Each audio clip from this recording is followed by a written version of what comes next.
Hello guys, Sonic Fan here, Fan Who 99 here from the Loop Duelist. I'm doing a deck profile on a deck I have actually kept dear to my heart, and it was technically one of my first decks really, but here we have Lightsworn with the new Banlist, of course, because obviously now this used to be Lightsworn Rulers, but unfortunately, due to the fact the rulers got banned, Eclipse Wyvern and all that other stuff really became less consistent. The deck became less consistent, and this is the way I found it works most of the time. Yeah, I took that out from in real life, so everything else in here can stay though. Yeah, because like I said, guys, this deck is very, very efficient against most decks. Most decks I like I said, most decks like Yosenju and everything, this is a very good deck to use against, just simply because its ability to just bounce back and to use the graveyard, because graveyard usage is very big, and quite obviously there are cards to counter our graveyard usage due to Burning Abyss being present, but this deck also does good against that. Also for the Fusion and Synchro, I'm really not sure what to do with the Fusion. These are the only couple of cards I figured would be useful, because 101 really doesn't help your situation. It really doesn't. This recycles. This doesn't allow your opponent to use the graveyard, and this also does. It's just great. Now this one I use just because Dante is a thing, and I can just change battle position and go face me like a man, bitch. To them, Burning Abyss, these cards are just like standard. Black Rose Dragon, once again standard. And Crimson Blader mainly because to go up against the Necros and Klee matchup. Now to start off, we got Sephion the Ultimate Time Lord. This is especially useful because, one, it's a 4K beater. It's not summoned from the extra deck, so bye-bye Burning Abyss. And also, if I have this guy in the graveyard, I can summon him. He automatically becomes 40k. Enough said. BLS standard, of course you need your 3 JDs. 2 Light Ray Diablos. This was 3. I tested it at 3, but it didn't work. I kept drawing dead hands, because these are the 4 cards you do not want to draw into if you're losing the game. Unless you have the certain requirements to fit them, but other than that, these guys are very bad if you're at a very bad point. Now, of course, these 6 are standard. You cannot have a Lightsworn build of any sort without these 3. Gargoth makes for that great draw power. Jane is only there because she's another Lightsworn. 2 Lilas, mainly because we already have Shaddoll Dragon, who's the other MST of the deck. Felice, really good. Went up in price recently. I have no idea why, but Jesus Christ. I'm glad I bought my copies of her back when it was only $3. So, Celestia, this is like a miniature JD that you have to tribute summon. I was thinking of adding the other tribute summon Lightsworn, but considering the very few amount of Lightsworns we run in this, that wouldn't be useful. Minerva, you only run 1 copy just because the simple fact that she really is a dead draw in some cases. She doesn't have a field ability. If she had a field ability, that'd be nice, but nope. Next we have Wolf, only 1, really, because if you draw him, it's bad. Raikou for skill drain. Dawn Knight, because just read the effect and you'll see why. Zephyros, although his effect has been limited to only once per duel, it's still pretty useful in bouncing stuff back. 2 Honest, of course. Shaddoll Dragon, because set it's a compulse. Millet, it's a whatchamacallit, MST. I have no idea why people did not see this shit sooner. This card was 14 cents, before all this shit was going on. I bought this card for 2 copies in real life for 25 cents. That's how cheap this card was back then when people didn't see how good it was. Yeah, think on that one. Save those cards that you just realize are cheap. So, next up we have Necro Gardener, of course. I'm not going to experiment with Rainbow Karibos, just because, what the fuck. I don't use Rainbow Karibo. Sure, it works in the hand, and the graveyard effect kind of sucks too, because this card negates the next attack. It doesn't matter. It just negates the next attack. So, quite literally, you banish this in the middle of a game, your opponent won't even remember that you banished it. Pero, everyone and their mother seems to be using this card because it's just so damn good. It really is, because it's Spanish. Yeah, 2 charge, of course. It's our searcher. 3 soul recharges. This is our Pot of the Greed of the deck. Soul charge, just because it's a graveyard build. Back to square one. It's just simply there to get rid of some of the dead draws most of the time, but it also works pretty decently. Foolish Burial, of course you'll need this. 3 Shin, just buy these guys up. People are gonna, like, literally, whenever I go to locals and I play this card, they're like, what the fuck is this shit? Who uses this? And then they read the second effect. The second effect, this is why I don't run Rainbow Karibo. This guy's fucking Rainbow Karibo times 3 in trap card form. That also works in boosting the attack points of my monsters. Enough said. 2 Breakthrough. Breakthrough, just... Once again, I bought this card when it was, like, super cheap. No one knew how good it was, and now it's, like, fucking $2. Like, there was so many cards that are good that they're just, like, Royal Decree, counter to Fire Lake, because no one likes that piece of shit. Beckoning Light, simply because, really, if you're about to, like, die, like, you're certain to win if you have Beckoning Light face down in mid-game.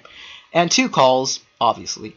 Guarded Treasure used to be in here just because the fact, if you start out the game, you just got the chance to bash your whole hand.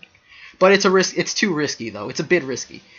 So, we're just gonna go back to the play. I'm gonna show you a game how this does against Dark Law. Alright guys, so here we are. This is the deck in action against what could be considered its weakness, which is Dark Law. Now guys, take point at this point. I have no idea why, but the game glitched out and wouldn't allow me to activate Honest to take out that Dark Law, because he has a bottomless there, so there was really nothing to worry about. I didn't know that at the moment, but I honestly, either way, I was like, okay.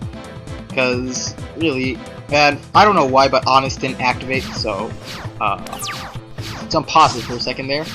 Now, like I said, this is considered to be the deck's major weakness, and I'm like, okay, let's see what this is. Okay, I draw Lumina, I'm like, alright, let's do this.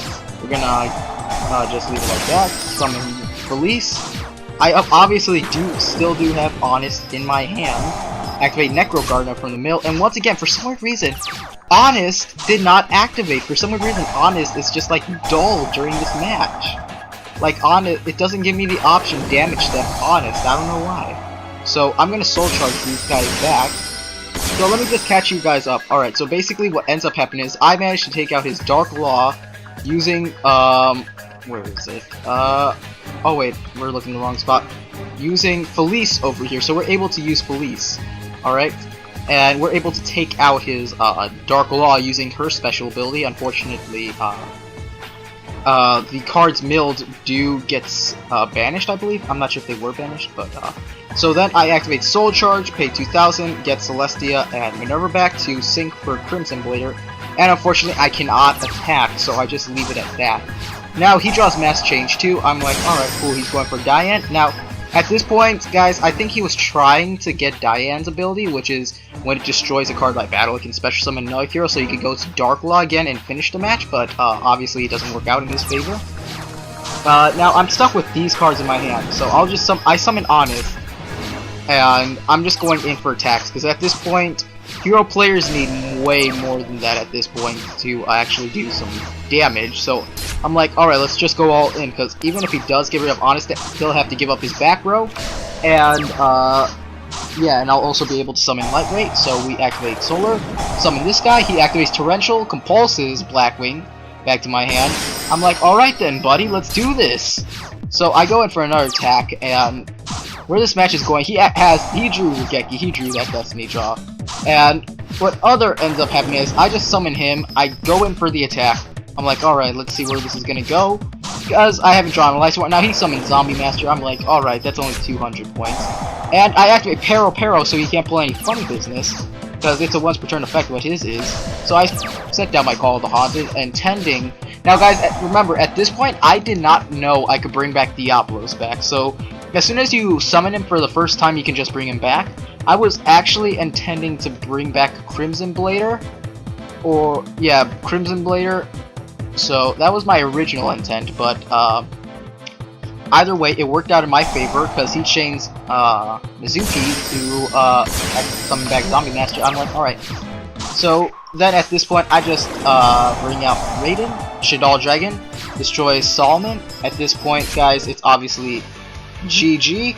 And as you guys can tell, even against what could be considered this deck's weakness, you could, like, hold up, wait, guys, hold up, we'll just reload this replay, because I want, let's pause this. So we're gonna look, that's my deck, by the way, we're gonna look at what this guy was running. So, obviously, he was running some sort of anti-meta deck.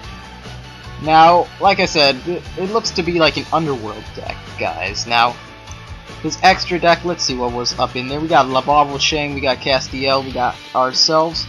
Tons of cards, and as you guys can tell, he was prepared with heroes. And in reality, it wasn't the best, because he could have gone for dozens of other things. But, let's see from his view. Okay, we got, Tristan, Knight of the Underworld, cannot be special summoned, must be, you can target up to... Alright, cool. Bottomless, Fiendish, alright, this seems... Let's look from this perspective, and I'll show you guys what's up. Alright, so... I have no idea why you would do that. Usually I would just... Okay, usually I would just set something else face down, keep MST. Because, like I said, had that happened, things could have gone his way. I would have gone more in. So he draws Holly, I draw my Luna, of course. I'm gonna break through spill his. Yeah, like witness all this. So Mizuki, alright, cool. So let's look back at that extra deck for a second. Like I said, guys, had he had the other monster, he could have, like, lasted another turn. Potentially. Potentially, guys. I'm not sure how this would have turned out, but potentially he could have lasted another turn, because, guys, let's look at the deck at the moment. Look at... Just look. Those cards would have been more than enough to last him a turn, guys. So, as I'm proving in this replay, the Lightsworn deck works very efficiently even in the face of Dark Law. Was it a bit of a struggle? Yes, I do admit, because getting around Dark Law is a very, very difficult thing, obviously. But can it do it? Yeah, it did it pretty swiftly and easily within 2 turns. So, yeah. As you guys can see, this deck does do a lot. Now, let's switch back to the deck. Alright guys, what's up? I'm back. Now you guys see the dark... This is a very efficient deck. It comes together pretty nicely. There are, like I said, there are some dead draws, but in any deck there's a dead draw. There really is. And the deck has quite efficiently. It is a bit edited from the one I used from my Indiana one, but it's updated. I like it. It's fun. It's win to loss ratio. I went into 5 duels before doing this, just so you guys get the win to loss ratio, and its win to loss ratio has been 3 to 5. So 2 matches it lost, 5 matches it won. One of them was against the anti-meta deck you guys just saw, so it was quite confident to do that. And the other 2, what were they? Because I did this over a long time period. Whatchamacallit, one I believe was against Synchrons, and the other one was Shadal's. And then the Shadal player asked me to rematch, and I lost because he got such a good hand, and I went easy on him. But, yeah, guys, this is the deck profile. Once again, if you guys like it, or feel that some parts of it should be edited, then feel free to contact me. And before you guys start bashing, like, what the fuck are you talking about? You don't actually have this deck in real life. Fucking look up my channel or look at the videos of my top 20. A deck that got me top 20 in Indiana. This is the deck that I have. Just look it up, you fucking doubters. And thank you for watching. See you guys later. Bye.